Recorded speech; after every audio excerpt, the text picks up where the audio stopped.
Hello legends, you're watching Everything Football, and this is the latest news with Chuks and Otis. And we're going to kick off with Erik Ten Hag. The Manchester United boss Erik Ten Hag is still hot on X. As we all know, Erik Ten Hag's future is still hanging on the balance. We do not know if the club is going to let him go, if Ineoso lets him go, or if he's going to be in the club next season. So Chuks, let's get the latest information concerning Erik Ten Hag and Manchester United. So the hunt to replace Ten Hag has gotten intense, really intense. After the meeting with Tuchel, he declined and wants a break from football. So the front runners for these jobs currently are Pochettino and De Zerbi. There were also news that broke stating that Ferguson is pushing for Manchester United to sign Pochettino as their new boss, which is hard to believe for my own end. Sacking Ten Hag is actually seeming funny. A coach that won 2 trophies in 2 seasons while on rebuild. Now tell me, who rebuilds a team and now win trophies in the process? To rebuild a team take amounts of years, and he's doing that, adding trophies to it. Ten Hag is a man who will save Manchester United millions of pounds in the transfer market. In as much as we are all salivating for João Neves' deal to get done, Erik Ten Hag is already at the corner cooking an alternative with £0 in the likes of Toby Coyler, that academy product that he was talking to after the win against Man City. I don't know, Otis, if you could remember that guy. I remember, yeah. Exactly. That guy plays as a center defensive midfielder. Same place João Neves plays. This thing that he's doing now currently, which is academy product, bringing academy product into the team and saving Manchester United millions of pounds. He has done it to the likes of Garnacho, Kobe Mainoo.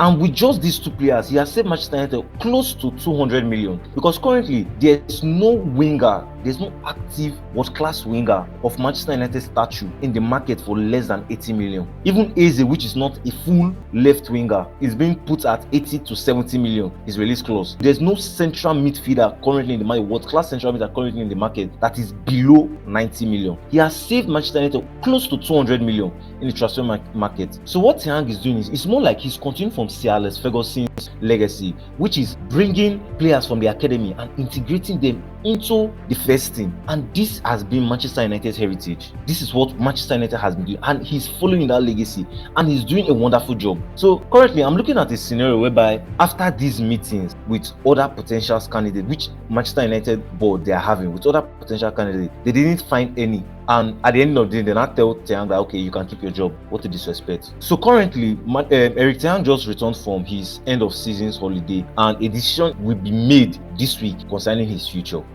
Alright, Chuks, let's move on to Aston Villa. Talk to us about Douglas Luiz and his future in Aston Villa. Yeah, Douglas Luiz. Juventus are actually the front runners for his signature, and Douglas Luiz is currently valued at 60 million by Aston Villa. The issue there is Juventus is not willing to pay that kind of cash for him. Currently, Juventus are discussing on a swap deal with 2 of their players plus cash for the signing of Luiz. There is a possibility that he could leave Aston Villa despite Aston Villa playing Champions League football next season. So this is due to financial fair play, and we know what financial fair play has been doing in the Premier League with the likes of Everton, Forest, Man City still on investigation and the rest. There is a 90% chance that he'll be leaving Aston Villa this summer, but they'll be trying to look for a big sale to escape financial fair play. So definitely he's leaving Aston Villa, and Juventus are the most serious suitor for his signature. Alright, Chuks, let's go to Germany from the camp of Stuttgart. Talk to us about Guirassy's future. Do you think he's going to remain at Stuttgart, or do you think he's done, like he's going to move on? Okay, Guirassy is a fantastic player. He scored a total of 30 goals. See, this guy is a goal machine.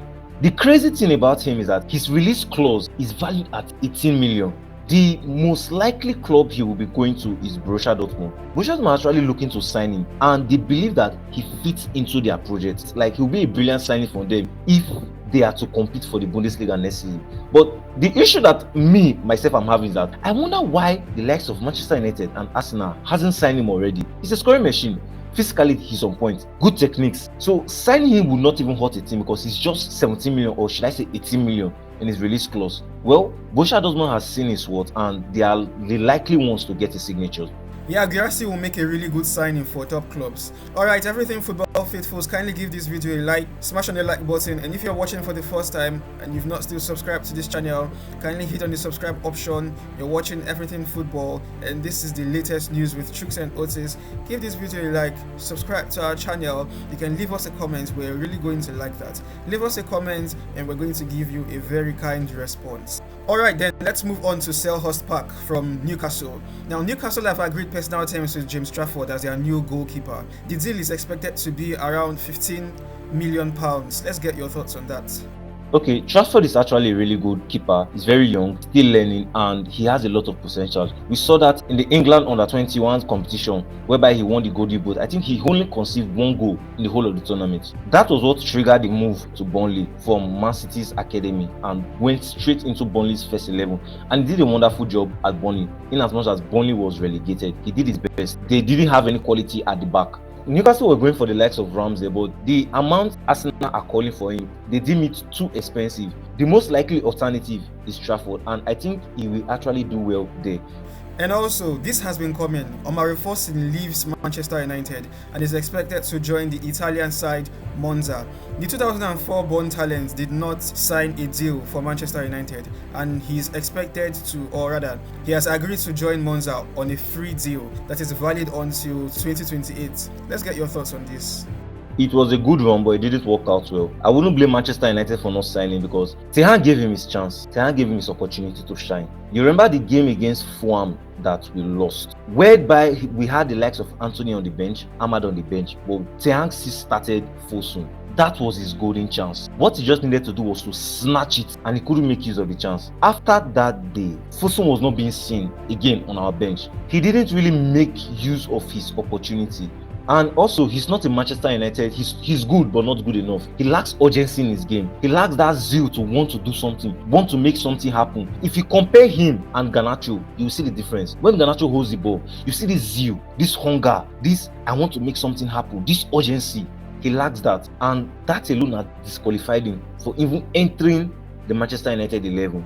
It didn't just work out. Not good enough. Honestly speaking, he would do well in Italy.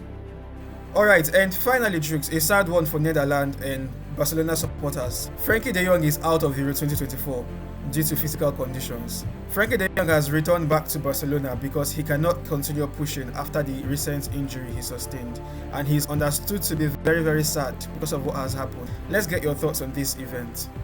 I understand his sadness on this because this is the Euros, one of the biggest tournaments in Europe, and having injuries like this in this kind of big tournament, no player would like that. It could also mean that your spot in the team could be taken off from you. If you look at England and see what happened to Reece James, he was not called up due to what injuries, his past injuries that he didn't come. Remember the last time he got called up, I think during mid-season, he didn't come, and Southgate said direct that if he didn't come, no problem, but his spot in the team is not sealed, like guaranteed.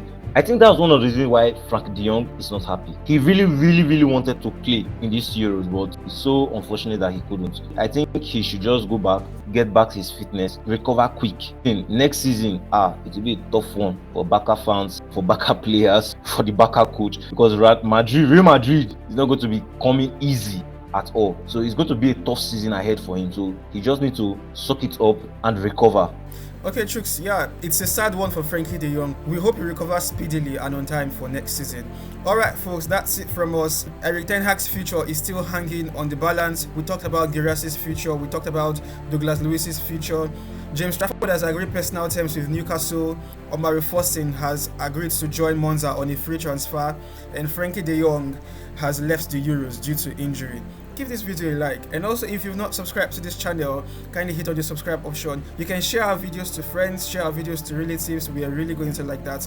Leave us a comment, tell us what you think about latest news. We're going to give you a kind response. Give this video a thumbs up. It is going to encourage us to produce more of these shows for you. So viewers who have still not subscribed, it's over there. Just hit on this part of your screen. You're going to join our young and growing YouTube community. You can as well follow us on Facebook, Instagram and X. The links are on the description of this video.